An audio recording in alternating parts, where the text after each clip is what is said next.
Hello and welcome to ज़रा हट के। मुबश्शिर ज़ैदी, ज़रार खोड़ो और वसअतुल्लाह खान का सलाम कबूल कीजिए।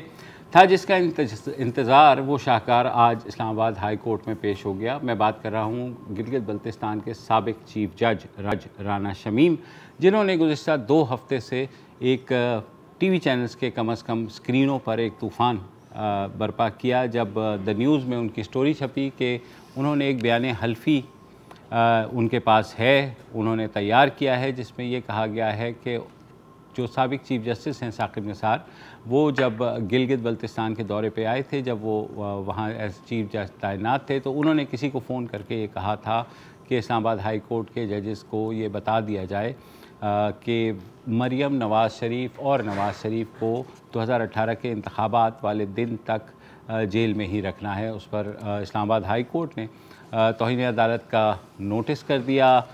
जो द न्यूज़ अखबार के एडिटर इन्वेस्टिगेशन अंसार अब्बासी, जिनकी स्टोरी थी, पब्लिशर मीर शकील, जो एडिटर हैं आमिर गौरी, उन समेत और राना शमीम को भी बुलाया था।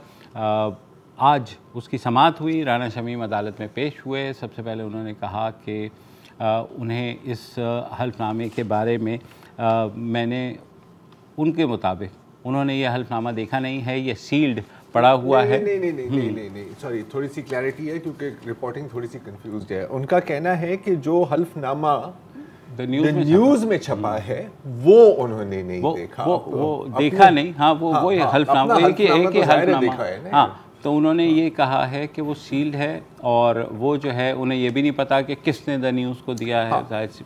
ये सारा हुआ।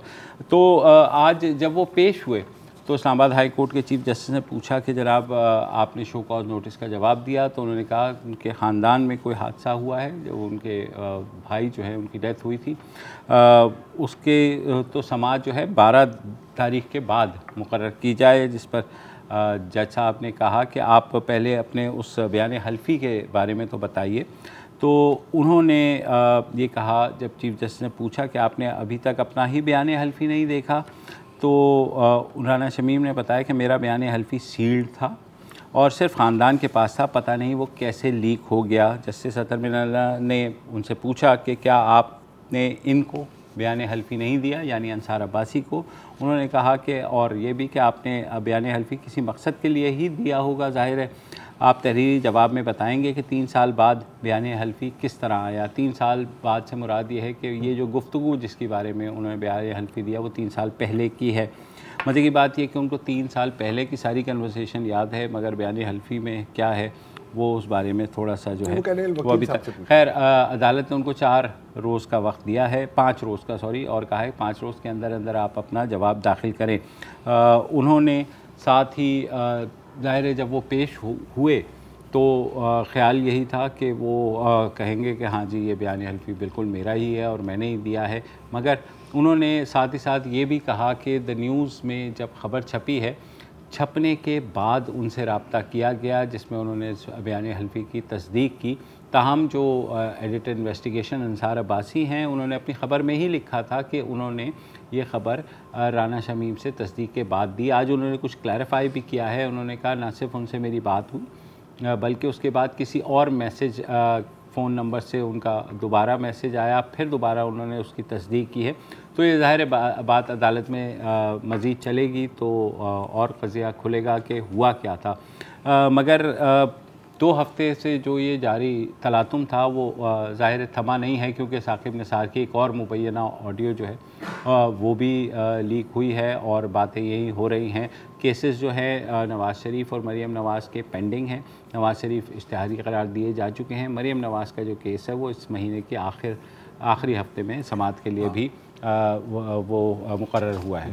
अब जाहिर है कि राना शमीम साहब डिले करना चाह रहे हैं जितना वो डिले कर सकते हैं, क्योंकि उनका कहना है कि जी देखें 7 दिसंबर तक मैं कैसे वहाँ से जो सील्ड बयान हल्फी है वो मैं कैसे पहुँचाऊँगा, जिस पर अतर मिनल्ला साहब कहते हैं मुश्किल क्या है। आपकी हेल्प भी करेंगे, अदालत के लिए भी, राना शमीम के लिए भी और जिन्होंने छापा है उनके लिए भी, ये कि वो ये तो कह ही नहीं रहे कि मैंने बयान हल्फी नहीं दिया। नहीं, वो कह रहे हैं हाँ था, सील्ड था।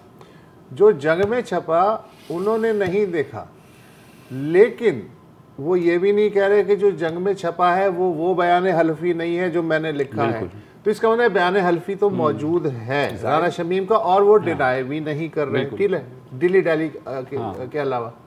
तो ये तो अब अदालत के देखने का काम है कि अगर ये चीज़ इस्टेब्लिश हो रही है कि बयान हल्फी उन्हीं का है और वो डिनाई नहीं कर रहे, तो केस को थोड़ा सा अगले उसमें ले जाए। नहीं तो यही जाएगा वो जब 5 रोज के बाद he has to explain। मैंने अभी क्या कहा है सर, दो अल्फाज में इसको आप आप समाप्त कर सकते हैं, डिलेइंग टैक्टिक्स।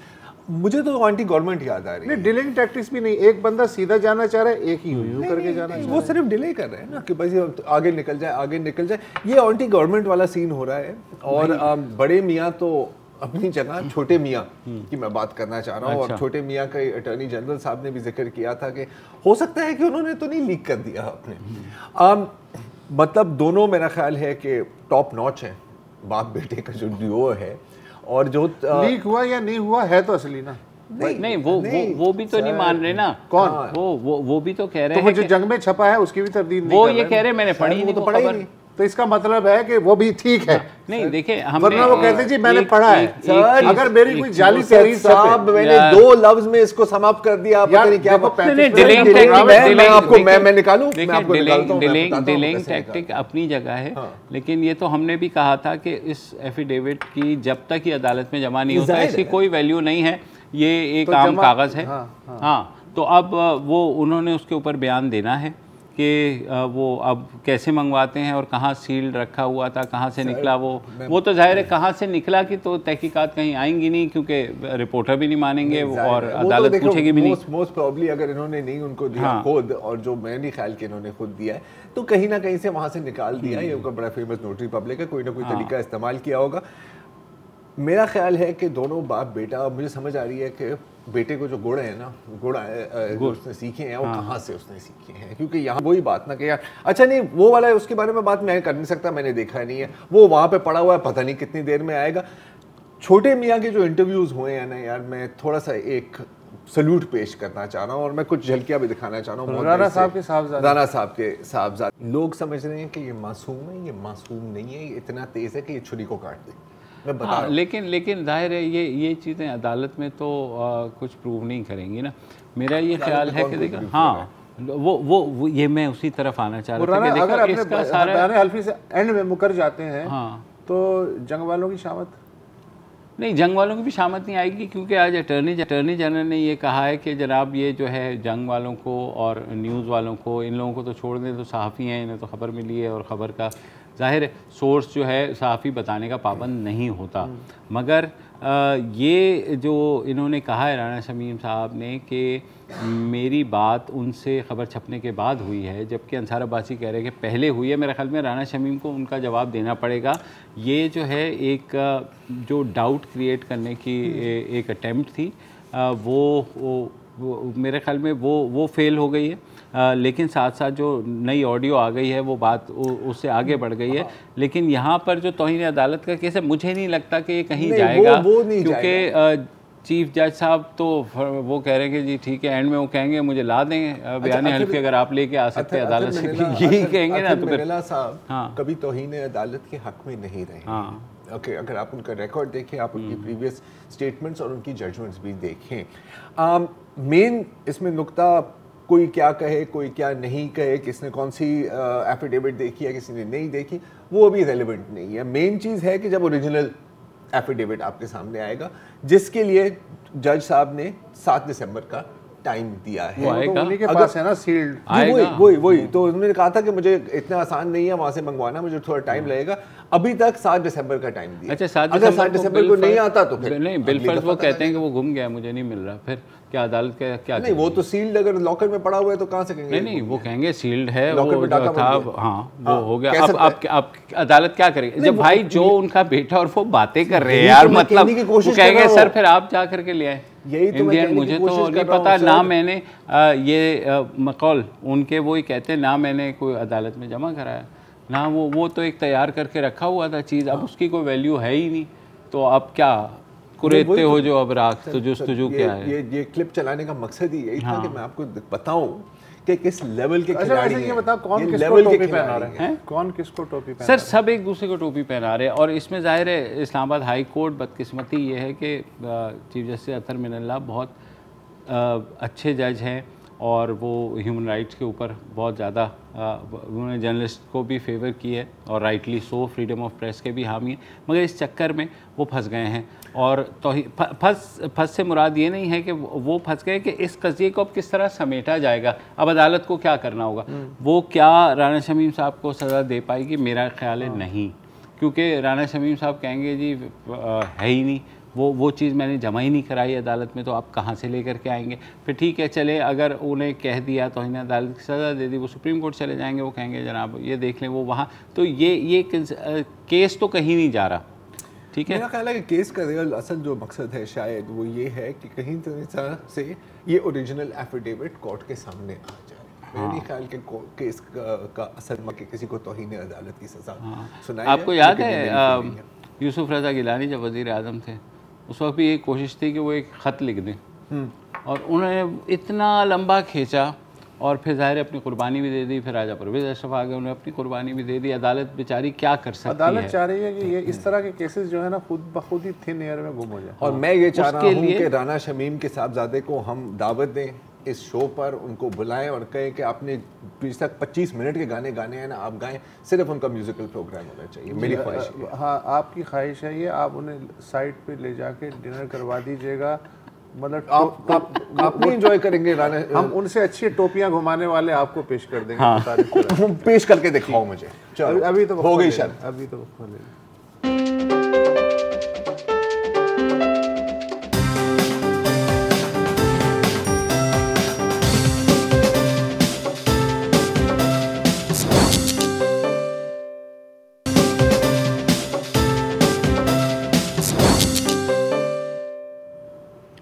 Welcome back. और बात करेंगे 2 रोज़ कबल चारसदा की एक तहसील है तंगी, वहाँ पर एक वाक़या हुआ जिसमें ये कहा जा रहा है कि एक शख्स जिसका ज़हनी तवाज़ुन दुरुस्त नहीं था और इस बात की तस्दीक हुकाम भी कर रहे हैं, उस पर इल्ज़ाम लगा कि उसने कुरान मजीद के कुछ औराक़ जो हैं वो जला दिए हैं।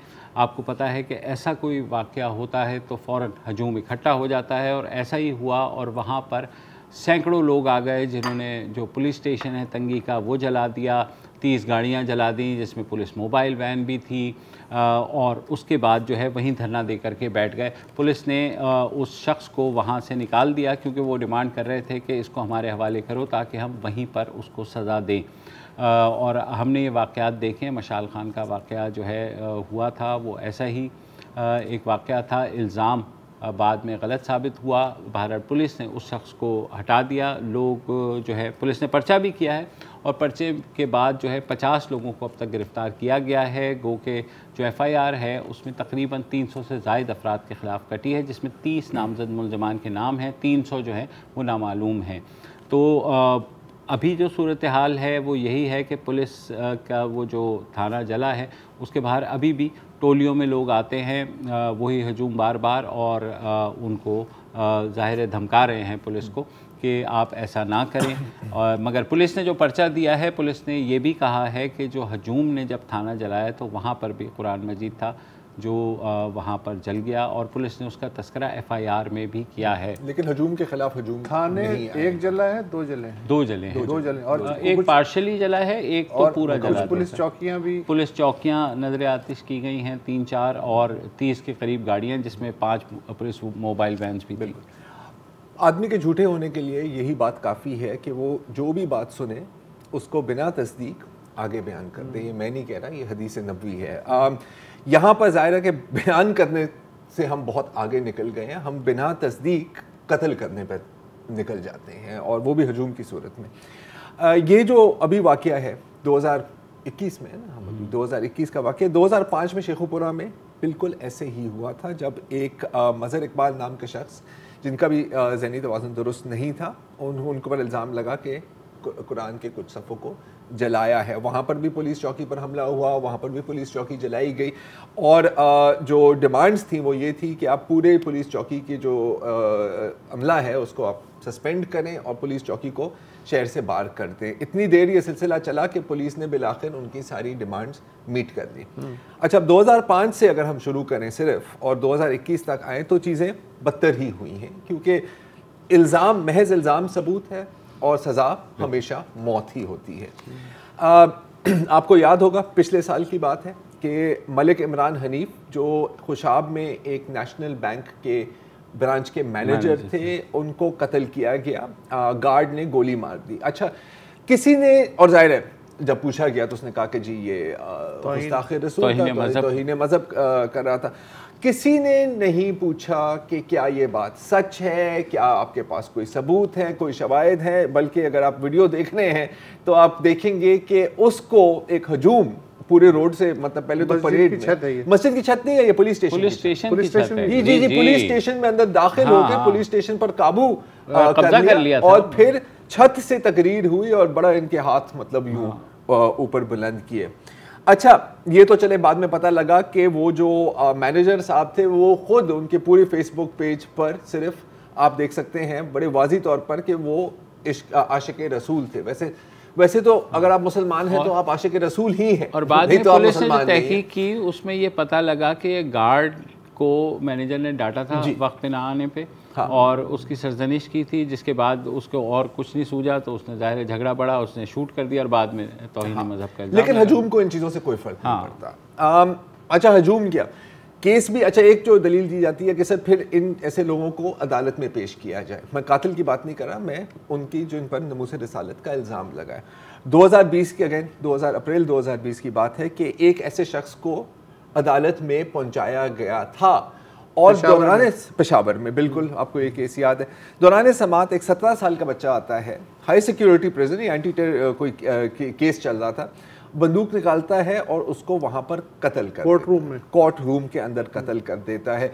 कत्ल करने के बाद उसका पूरा एक इस्तकबाल होता है, लोग फूल भी फेंकते हैं उसके अंदर और पुलिस गार्ड्स उसके हाथ में लेते हैं। सर ये पिक्चर आप देख सकते हैं, एलीट फोर्स, सिर्फ पुलिस गार्ड नहीं, एलीट फोर्स उसके साथ बैठकर ये देखें और एक थम्स अप का भी दे रहा है अगर आप बैक ऑफ द फ्रेम में चेक करें। बाद में क्या पता लगा कि एक जूनियर लॉयर को गिरफ्तार किया जाता है जिसने उसको बंदूक लाके दी थी, अदालत में पहुंचाई थी अदालत में। हालांकि केस का फॉलो अप किया हम लोगों ने, उस केस करते हैं चल रहा है अभी, उसको जो है सजा हुई थी उस आदमी को। लेकिन यह है कि अब जाहिर है आपको पता है बहुत से हथियार बेहतरीन है, हाँ हथियार बेहतरीन है ना सर, क्योंकि मुझे आपके साथ दुश्मनी है, मैं सिर्फ महज इल्ज़ाम लगाऊंगा आपके ऊपर और जब तक कोई सोचेगा कि इसकी तस्दीक की 24 घंटे में इंसाफ मिल जाएगा। सर सर तन से जुदा है आपका, सर अब इसी ज़मीन पर होगा आपका।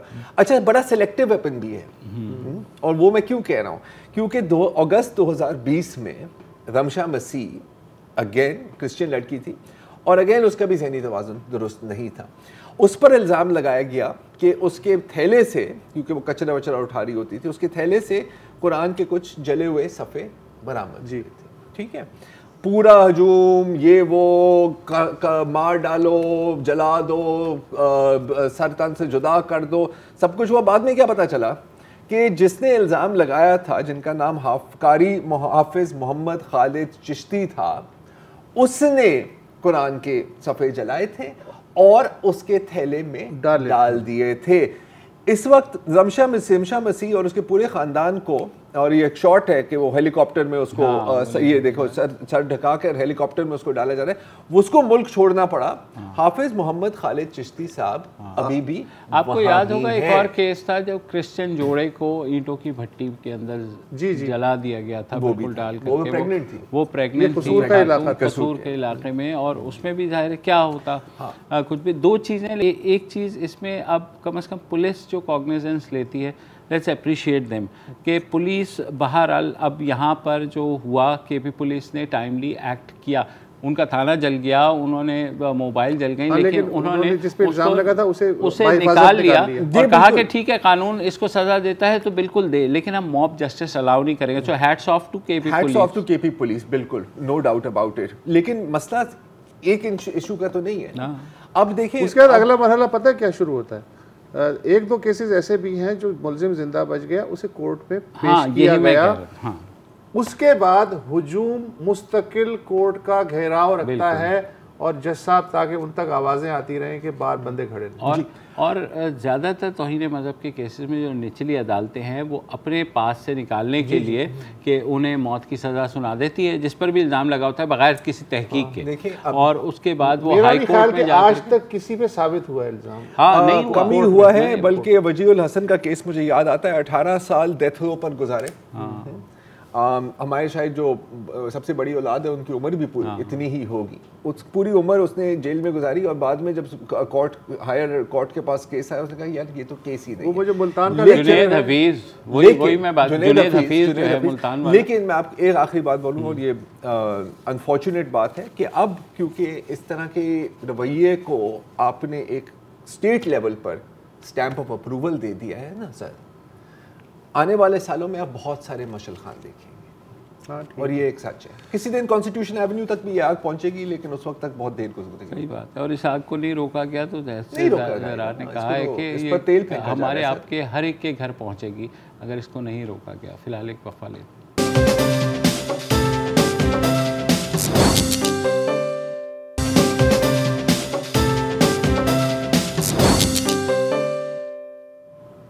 Welcome back. बलूचिस्तान की अगर हम बात करें तो पाकिस्तानी मीडिया के लैंडस्केप पर वो शायद एग्जिस्ट ही नहीं करता, क्योंकि जब भी कोई ख़बर आती है तो बदकिस्मती से बुरी ही खबर आती है। वहाँ का एक शहर है गवादर, जिसको हम सिर्फ इस निस्बत से जानते हैं कि वहाँ एक पोर्ट है और वहाँ एक स्टेडियम भी बना है जिसको वहाँ पर जो है फ़नकार जाते हैं, वो PR वीडियोस भी चलती हैं और सीपैक शुरू होता है, सीपैक वहाँ से सीपैक का अख्ताम है, मतलब वहाँ से गिलगित से लेके गवादर तक। तो उसके बाद जो है वहाँ के लोगों का अलबत्ता कोई ज़िक्र नहीं होता, ना ही किसी मीडिया चैनल पे, और जाहिर है क्योंकि वजह आपको पता है रेटिंग बलूचिस्तान से नहीं आती। बलूचिस्तान में गुज़िश्ता 2 हफ़्ते से मुसलसल मुजाहरे चल रहे हैं। ये है गवादर को हक़ दो तहरीक।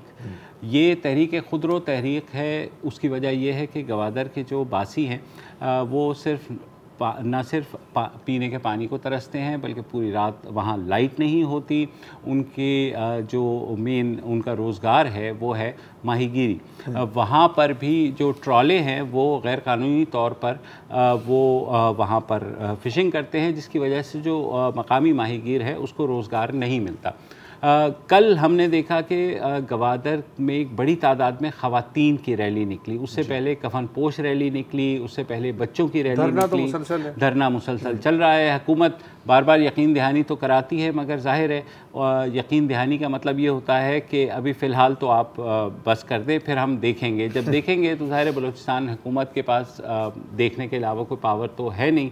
हमारे साथ मौजूद हैं इस हक़ दो तहरीक बरा मौलाना हिदायतुर रहमान। ताल्लुक़ इनका जमात इस्लामी से है, मगर हर मकतबा फ़िक्र का शख्स इस वक्त गवादर में इनके पीछे खड़ा हुआ है कि उनका ख्याल है कि मौलाना हिदायतुर रहमान इस तहरीक को कम अज़ कम इस हद तक लेकर के जाएंगे कि हुकूमत मजबूर हो जाए कि अच्छा मैं मौलाना आपसे ये जानना चाह रहा हूँ कि ये मुबश्शिर ने तो बता दिया कि आप लोगों के तकालीफ क्या हैं और आप क्या चाहते हैं, लेकिन हुकूमत बलूचिस्तान का दावा है कि आपके बेशतर मुतालबात तस्लीम कर लिए गए थे और फिर धरना जो है वो आहिस्ता आहिस्ता छटना शुरू हो गया था।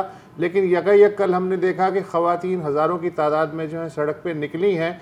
तो असल चक्कर मसला है क्या, हुकूमत का क्या कहना है, आपका क्या है, लेटेस्ट सिचुएशन क्या है, मुज़ाकरात किस उसमें हैं, मंजिल में है?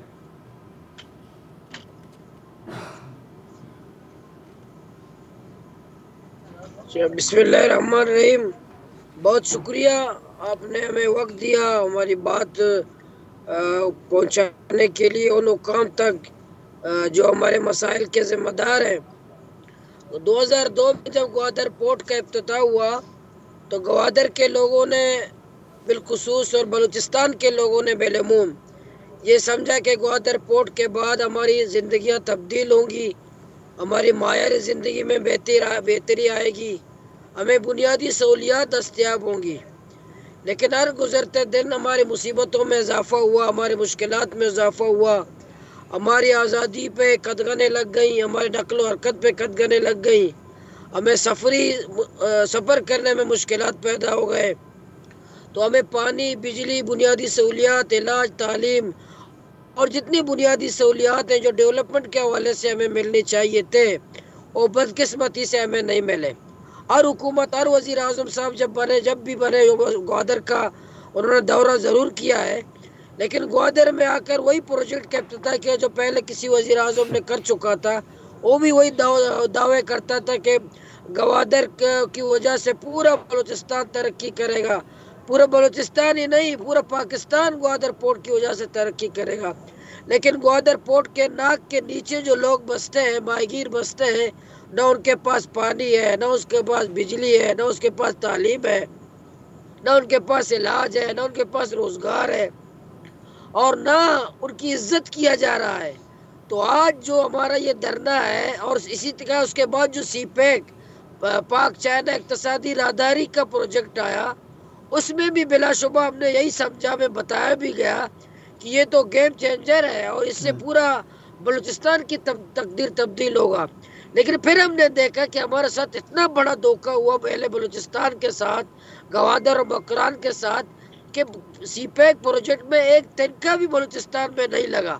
हाँ, हमें धमाके, जनाजे, मैयतें, ये ज़रूर हमें बलूचिस्तान को सीपेक में मद में मिली है, लेकिन सीपेक का प्रोजेक्ट का कोई हिस्सा बलूचिस्तान के हिस्से में, बलूचिस्तान के अवाम के हिस्से में नहीं आया। ये तमाम महरूमियाँ हैं जो ग्वादर में, जो आज हम ग्वादर का जो धरना है, मैं आपको ये बताऊं मीडिया के तवज्जो, ये मोटरवे के लिए नहीं है, ये नौकरियों के लिए नहीं है, हमारे सड़कों को टाइल लगाने के लिए नहीं है, हमें कोई अस्पताल देने के लिए नहीं है। वो इस बात के लिए कि खुदारा जो हम रोज़गार कर रहे हैं, जो समंदर में हम जाते हैं, मजदूरी करते हैं, मौजों का मुकाबला करते हैं, हमारे बाप दादा ने हमारी मजदूरी करके हमें पाला है, खुदारा हमें रोज़गार करने दिया जाए। जो ट्रॉलर माफिया ने समंदर को ताराज कर रहे हैं, तो उन समंदर जो ट्रॉलर माफिया की सरपरस्ती वफाकी हुकूमत और सूबाई हुकूमत और बासर शख्सियात कर रहे हैं, खुदारा हमें रोज़गार करने दिया जाए, हमारी इज्जत दी जाए, हमें इज्जत दिया जाए, हमें रोज़गार दिया जाए। हमारे पूरा धरने का मकसद है यही, हम सरकार से रोज़गार नहीं मांग रहे हैं, हम सरकार को बता रहे हैं कि हम जो रोज़गार कर रहे हैं वो हमें करने दिया जाए। अच्छा मौलाना साहब, मैं ये चाहूँगा, जरार भी पूछेगा, जो minister for planning and development हैं, उनकी मैं अभी भी ट्वीट देख रहा था, ज़हूर बुलैदी साहब, उन्होंने कहा कि जी हमने इनका ये मुतालबा तस्लीम कर लिया है और अब हम गैर कानूनी ट्रॉलर्स को चलने नहीं देंगे। ये यकीन दहानियाँ पहले भी हुई थी, क्या इस पर कोई अमल दरामद हो रहा है?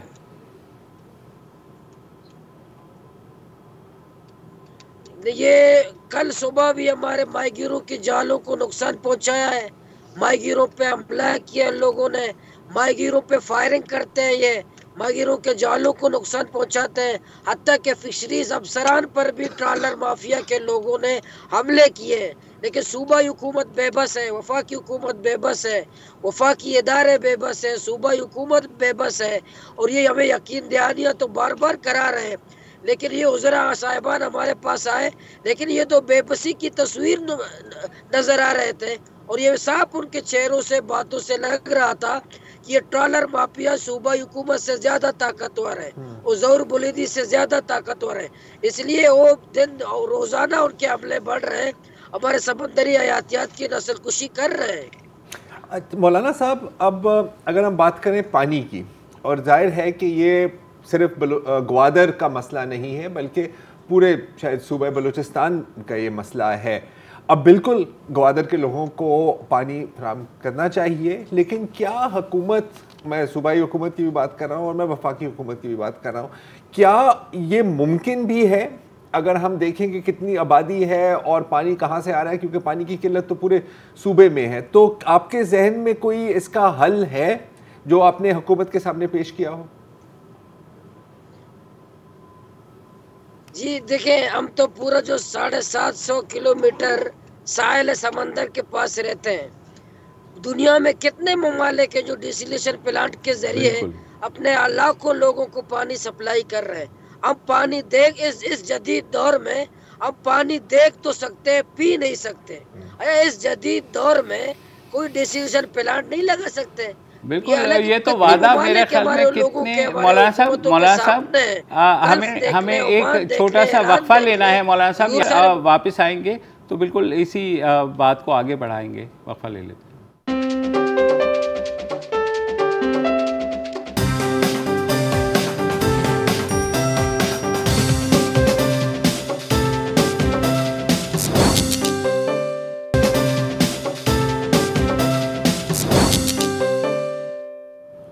Welcome back. गवादर से हक़ तो तहरीक के सरबराह मौलाना हिदायतुर्रहमान हमारे साथ मौजूद हैं, जहां एहतजाज चल रहा है। हिदायतुर्रहमान साहब, मैं ये जानना चाहता हूं, जो डीसैलिनेशन प्लांट का जो आपने तस्करा किया था, तो किसी ने लगाया वहां पर?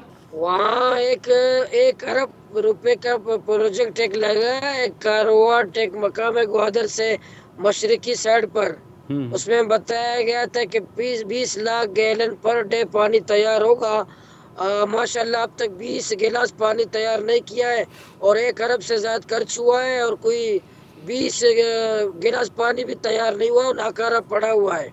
लेकिन ये ऐलान तो हुए हैं, लेकिन आवाम को कोई पानी कैसे सप्लाई, उस हवाले से कोई संजीदगी भी नहीं है। क्योंकि हम ब्यूरोक्रेट्स जितने अवामी नुमाइंदे हैं वो टैंकर के ज़रिए रोमाना करोड़ों रुपए के जो करप्शन और कमीशन है उस पर ज़्यादा उनकी तवज्जो है और दिलचस्पी ज़्यादा है। जो मुस्तकिल पुरामद मसाइल का हल है उस पर कोई संजीदगी न सूबाई हुकूमत की है और न वफाकी हुकूमत की तरफ से कोई हमें संजीदा कोशिश नज़र आ रही है। अच्छा मौलाना, जो बिजली है वो तो इस इलाके को ईरान की तरफ से मिल रही थी या मिल रही है, तो लोड शेडिंग का आपका मुतालबा फिर क्यों है? बिजली में क्या डिस्टर्बेंस है या नहीं है, ये मैं पूछना चाहता हूँ। दूसरे ये कि ईरान पाकिस्तान तिजारत भी आपका मुतालबा है कि वो बहाल की जाए। कुछ लोग कहते हैं कि वो स्मगलिंग है, कुछ लोग समझते हैं कि ये तिजारत है, लेकिन मैं समझ सकता हूँ कि जहाँ पाकिस्तानी प्रोडक्ट्स की रसाई नहीं है तो नेचुरली ईरानी मसनूआत तो बिकेंगी वहाँ पे। तो ये मसला जो है ये भी आपका डिस्कस हुआ है हुकाम बाला से, क्या कहते हुए हैं, और बिजली का बहरान क्यों है ईरानी सप्लाई के बावजूद? देखें, ये हमारे जो 3 अजला या 5 अजला हैं बलूचिस्तान के इस्लामी मुल्क बहादुर ईरान से हमारी रिश्तेदारियां हैं। ईरान की तरफ हमारी कोई बहन है, उस तरफ भाई है, भाई इस तरफ है, बहन उस तरफ है, चाचा इस तरफ है, मामू उस तरफ है। हमारे बॉर्डर के साथ रिश्तेदारियां हैं। तिजारत से ज्यादा तो हमारी रिश्तेदारियां हैं।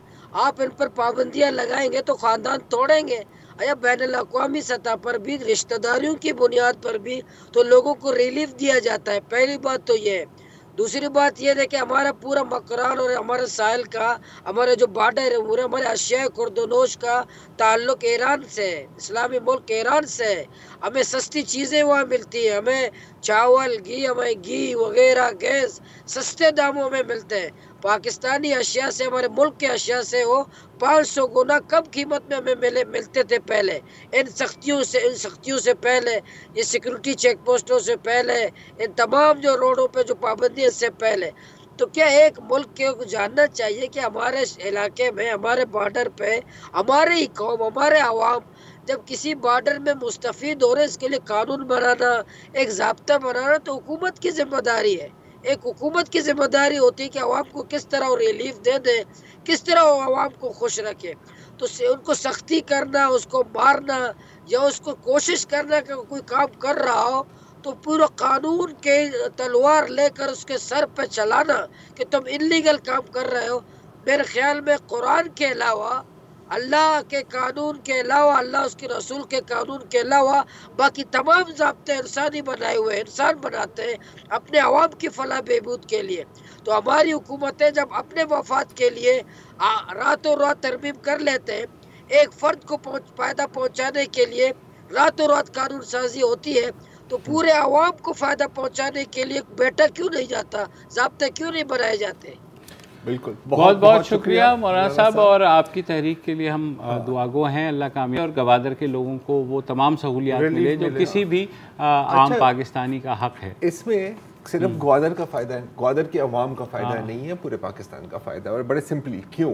क्योंकि हमारा जो मॉडल होता है ना डेवलपमेंट का, जब आप किसी वफाकी दफ्तर में बैठ के नक्शे पर लकीरें काट रहे होते हो ना कि यहाँ से यहाँ और इस्लामाबाद में कहीं भी, अगर आप डेवलपमेंट करेंगे और लोकल जो वहाँ के जो आबादी हैं, जो वहाँ की पॉपुलेशन है, उसको आप सहूलतें नहीं देंगे, वो डेवलपमेंट आपकी कभी सिक्योर हो ही नहीं सकती, कामयाब हो ही नहीं सकती। मुझे पता है कि इसके ऊपर क्या नैरेटिव बनेगा कि जी ये तो डेवलपमेंट के खिलाफ है, ये नहीं, डेवलपमेंट के फायदे में ये बात हो रही है। क्योंकि अगर लोकल पॉपुलेशन ऑन बोर्ड नहीं होगी ना सर, आपने जितनी लकीरें काटनी है जितने भी नक्शों पर, उनकी कोई अहमियत। सुई की एग्जांपल आपके सामने है। सुई की मिसाल ले लें, बहुत मिसालें। अंग्रेज ने कितनी डेवलपमेंट की बड़े सगीर में, लेकिन लोगों ने ये नहीं कहा कि अंग्रेज बेहतरीन है, उन्होंने आज़ादी मांगी।